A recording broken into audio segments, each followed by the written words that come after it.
इच्छुक उमेदवाराच्या मुलाखती घेण्यात आलेल्या आहेत, शक्ती प्रदर्शन करण्यात आलेलं आहे। अतिशय उत्स्फूर्त आणि चांगला प्रतिसाद हा जामखेड शहर आणि उपनगरातून मिळाला। प्रभाग 5 मधून अनुसूचित जमाती या जागेवर देखील 5 उमेदवारांनी भारतीय जनता पार्टीकडे मुलाखती दिलेल्या आहेत। आम्ही जो काही वचननामा या निवडणुकीच्या माध्यमातून जाहीर करणार आहोत, जे निवडणुकीत वचन देणार आहोत, ते वचन पूर्ण करण्याची क्षमता आणि वचन पूर्ण करण्याची कार्यवाही फक्त भारतीय जनता पार्टी करू शकते। 6 नगराध्यक्ष पदासाठी उमेदवारांनी मागणी केलेली आहे। त्यामुळे नगराध्यक्ष पदाचा उमेदवार आणि प्रत्येक प्रभागामध्ये नगरसेवक पदाचे उमेदवार हे टप्प्याटप्प्याने आम्ही आता जाहीर करणार आहोत। वाटतं की कभी खुशी कभी गमचा प्रश्न येणार नाही। त्याचं कारण असं आहे की आम्हीच भारतीय जनता पार्टीच एक पाऊल पुढे जात ही सगळी प्रक्रिया पूर्ण केली आणि सगळ्याच आमच्या इच्छुक उमेदवारांनी सांगितलं आहे की कोणी उमेदवार दिला तरी आम्ही त्याला निवडून आणण्यासाठी कसोशीने प्रयत्न करू। जे इच्छुक 114 आहेत त्यामध्ये देखील काही बदल होऊ शकतो आणि काही नवीन उमेदवार देखील याच्यामध्ये आणखी जोडले जाऊ शकतात याची देखील शक्यता आहे। सर्वोच्च न्यायालयाच्या कोर्टाप्रमाणे स्थानिक स्वराज्य संस्थेच्या निवडणुका महाराष्ट्र निवडणूक आयोगाने करण्याचं घोषित केलं आणि पहिल्या टप्प्यामध्ये नगरपालिका आणि नगरपंचायतच्या निवडणुका होत आहेत। या पार्श्वभूमीवरती जामखेड नगरपालिकेची देखील निवडणूक आहे। निवडणुकीची फॉर्म भरण्याची प्रक्रिया कालपासून सुरू झालेली आहे। आज दुसरा दिवस आहे।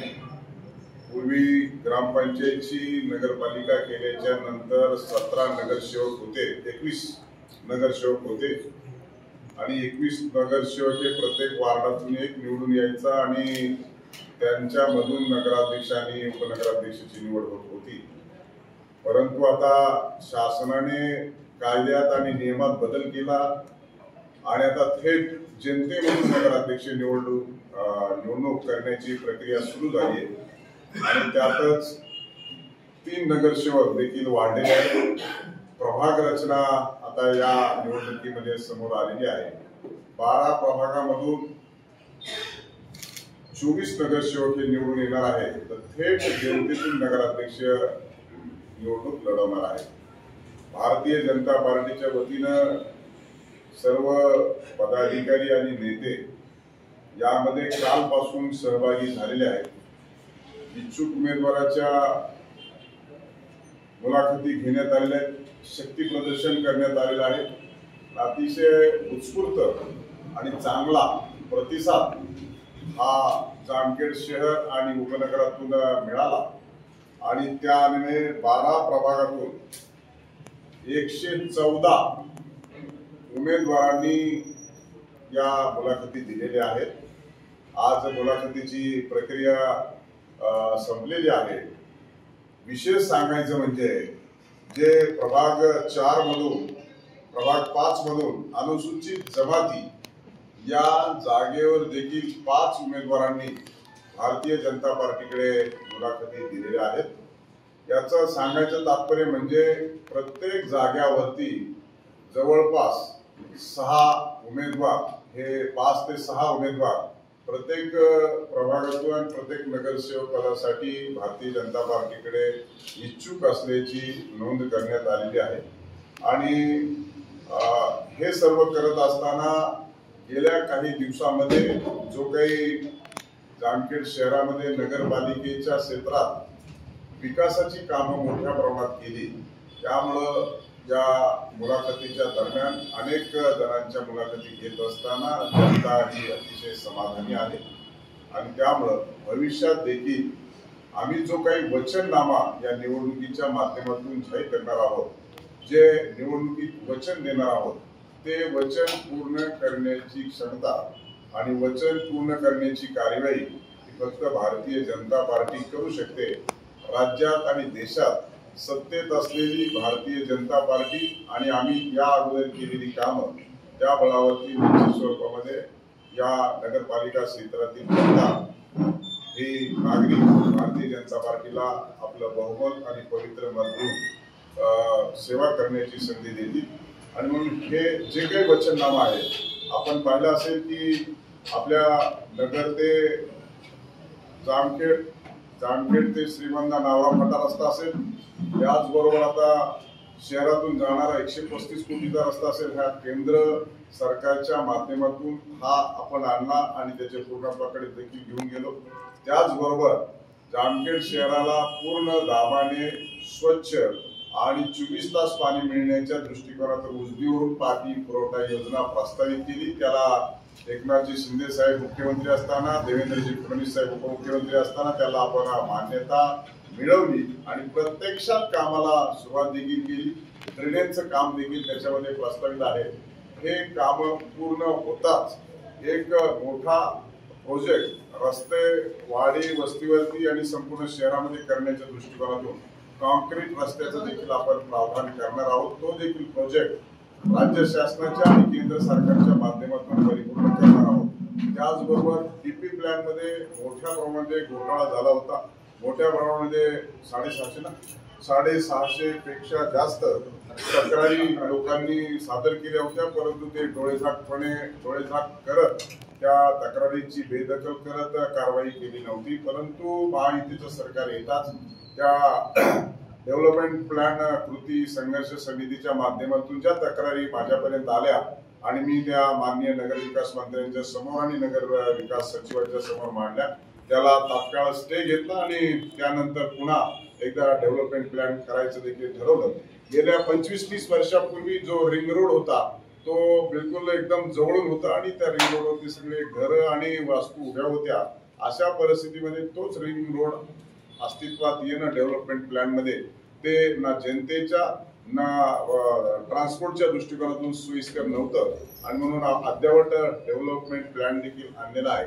आणि म्हणून येणाऱ्या कालखंडामध्ये रिंग रोड देखील आपल्याला आणावं लागेल, पाणी पुरवठ्याची चांगली व्यवस्था करावी लागेल, त्याच्याच बरोबर सांडपाण्याची चांगली व्यवस्था करण्याच्या दृष्टिकोनातून देखील आपल्याला नियोजन करावं लागेल. अशा परिस्थितीमध्ये स्वच्छ शहर, सुंदर शहर, सर्व सोयीयुक्त आणि सर्व लोकांना चांगल्या पद्धतीने आम्ही चांगल्या शहरामध्ये राहतो हा अजेंडा घेऊन या निवडणुकीमध्ये सामोरं जाण्याचं भारतीय जनता पार्टीने ठरवलेलं आहे. आणि त्या दृष्टिकोनातून इतर कोणत्याही पक्षापेक्षा भारतीय जनता पार्टीने आघाडी ही घेतलेली आहे.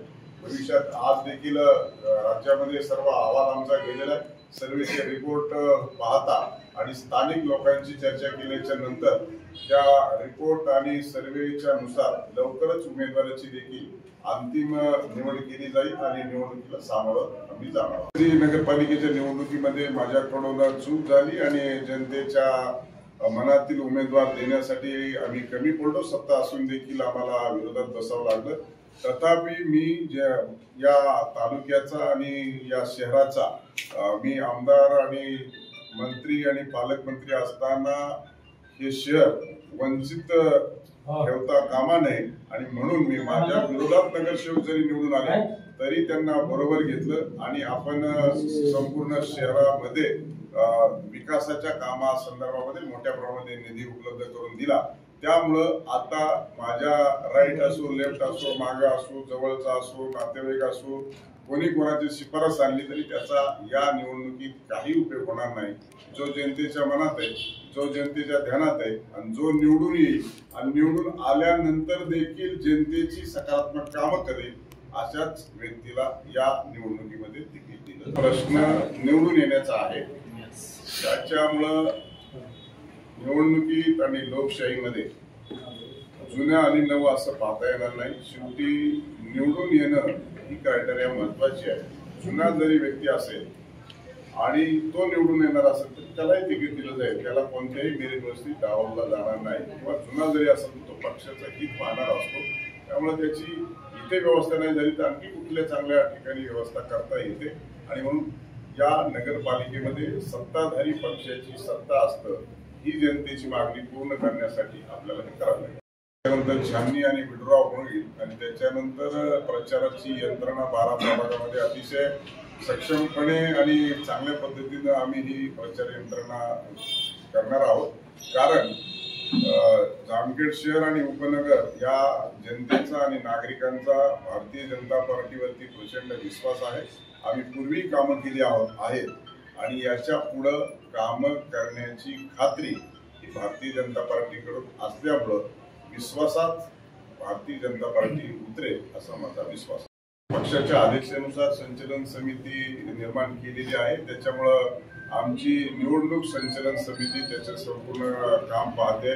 फॉर्म भरणे असेल, फॉर्म भरल्याच्या नंतर हिशोब देणं असेल, त्याचबरोबर निवडणुकीमध्ये प्रचार कॉर्नर सभामध्ये त्याच्या परवानगी घेणं असेल, पोस्टर लावणं असेल, पोस्टर छापणं असेल, त्याच्यामध्ये जे काही निवडणुकीमध्ये यंत्रणा अद्ययावत करावी लागते त्या यंत्रणेची जी संचलन समिती आहे ती संचलन समिती आम्ही गठीत केलेली आहे. त्याच्यामुळे प्रत्येकावर जबाबदारी दिली. उदाहरणार्थ मागासवर्गीय आरक्षणात जे काही प्रभाग येतात त्यांचे कास्ट सर्टिफिकेट असेल, एनओसी असेल, त्याचबरोबर कास्ट व्हॅलिडिटीसाठी दाखल करायचं असेल त्याची सगळी तयारी भारतीय जनता पार्टीने इच्छुक उमेदवार आमच्याकडे असल्यामुळे त्याची तयारी पूर्ण केली आहे. पक्ष म्हणून आम्ही ही तयारी केलेली आहे. भारतीय जनता पार्टीकडे सगळ्या इच्छुक उमेदवारांनी मागणी केली. तथापि मी रात्रीच आमच्या महायुतीतील मित्र पक्षाशी संवाद साधलेला आहे आणि आज किंवा उद्या पर्यंत आम्ही त्यांच्याशी देखील चर्चा करणार आहोत. शेवटी राज्यात सरकार महायुतीचं आहे आणि मग भारतीय जनता पार्टी जरी आपली हे जरी काम केलं असेल तर महायुतीच्या आमच्या मित्र पक्षांशी देखील चर्चा केली आहे आणि चर्चेअंती त्याच्यातून मार्ग घेतला. वाटतं की कभी खुशी कभी गुमचा प्रश्न येणार नाही. त्याचं कारण असं आहे की आम्हीच भारतीय जनता पार्टीच एक पाऊल पुढे जात ही सगळी प्रक्रिया पूर्ण केली आणि सगळ्याच आमच्या इच्छुक उमेदवारांनी सांगितलं आहे की कोणी उमेदवार दिला तरी आम्ही त्याला निवडून आणण्यासाठी कसोशीने प्रयत्न करू. जे इच्छुक 114 आहेत त्यामध्ये देखील काही बदल होऊ शकतो आणि काही नवीन उमेदवार देखील याच्यामध्ये आणखी जोडले जाऊ शकतात याची देखील शक्यता आहे.